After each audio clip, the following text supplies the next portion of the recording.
تہجد رات کی تاریکیوں میں ایک ایسا سنہرا لمحہ ہوتا ہے جب ایک بندہ اپنے خالق سے سرگوشیوں میں گفتگو کرتا ہے، جب عرش اور فرش میں کوئی فاصلہ باقی نہیں رہتا اور نہ ہی آنسوؤں پر کوئی اختیار رہتا ہے۔ اللہ دل کی ساری باتیں سن لیتا ہے، پھر چاہے زبان سے کوئی حرف ادا ہو یا نہ ہو، کیونکہ اللہ ہر آنسو کے پیچھے چھپی کہانی کو جانتا ہے۔ یہی وہ پہر ہے جب دنیا آنکھیں بند کیے سو رہی ہوتی ہے، اللہ اپنے معجزوں کے دروازے کھولتا ہے۔ تہجد میں مانگی جانے والی دعائیں ہر صورت قبولیت کا سفر طے کرتی ہیں۔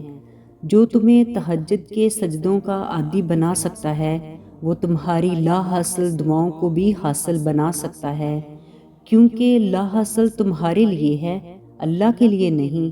تمہارے لبوں پہ یہ دعا اس کی رضا کی دلیل ہے۔ تمہارا مقدر دعاؤں کا پابند ہے، لیکن دعائیں کبھی بھی مقدر کی پابند نہیں ہوتی۔ ذرا سی دیری کی وجہ سے مانگنا مت چھوڑنا، کیونکہ صدائیں کبھی رائے گاہ نہیں جاتی۔ جب کبھی بھی آپ کو لگے کہ میری دعا اب قبول نہیں ہوگی، تب آپ اپنی دعاؤں کا تسلسل مزید بڑھاتے جائیے، کیونکہ اسی کمزور لمحے میں آپ کے اللہ پر پختہ یقین کا امتحان ہوتا ہے۔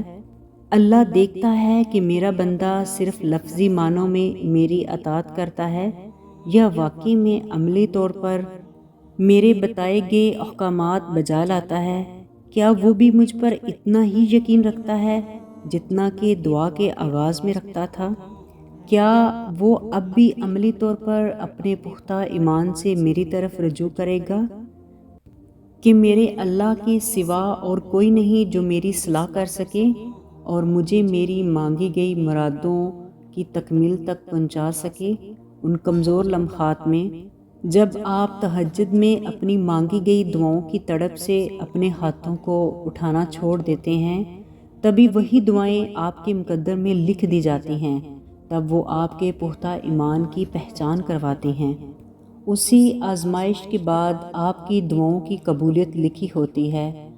آپ ہو کہ مایوسی کے عالم میں تھک ہار کر اپنا رخ دعاؤں سے موڑ لیتے ہیں اور پوری زندگی ایک کمزور لمحے کی نا امیدی میں گزار دیتے ہو، جس نا امیدی میں ہی اللہ نے امید کی کرن دکھانی ہوتی ہے، اور آپ سوچتے ہیں کہ میری دعائیں اب بھی قبول نہیں ہوں گی، اور تب وہ مایوسی آپ کو شیطان کی طرف سے لاحق ہوتی ہے، جو آپ کو اللہ کی عبادت سے گمراہ کر دیتی ہے۔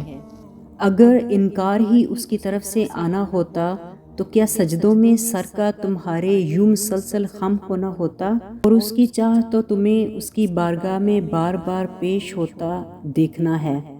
تم کیسے کیسے وسوسے اپنے دل میں پا کر اسے مانگنا چھوڑ دیتے ہو، اور پتہ ہے تب تم خدا کی خدائی کا اصل حق اس سے چھین لیتے ہو۔ اور بتاؤ، اگر خدا نہ چاہے تمہیں ایسا تو کون چاہے گا تمہیں خدا کے جیسا؟ کیوں مایوس ہوتے ہو صرف ایک دیری سے؟ یہ دیری ہی اگر معجزوں کی وجہ ہوئی تو آپ تہجد جیسے افضل پہر میں اٹھ کر اللہ کو منائیں، جس میں مانگی گئی دعائیں کبھی رد نہیں ہو سکتی۔ یہ تڑپ اس لیے پیدا کی گئی ہے تاکہ تمہیں اللہ اپنے قریب کر سکے، اور جس کے دل میں تڑپ ہوتی ہے وہ صبر والا ہوتا ہے، توکل والا ہوتا ہے، وہ امید نہیں چھوڑتا، وہ مسلسل یقین سے مانگتا رہتا ہے، روتا ہے، پھر کبھی نا امید نہیں ہوتا۔ اس کے کن میں تو اتنی مٹھاس ہے کہ سلگتے ہوئے دل کو قرار مل جاتا ہے۔ وہ جلد ہی تمہارے لیے معجزہ کرے گا، تمہاری ادھوری دعائیں قبول ہو جائیں گی، اور پھر کیوں پریشان ہوتے ہو؟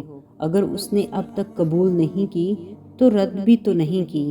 وہ انہی کے ہاتھ بار بار اپنے سامنے اٹھواتا ہے جن کو دینے کی وہ ٹھان چکا ہوتا ہے۔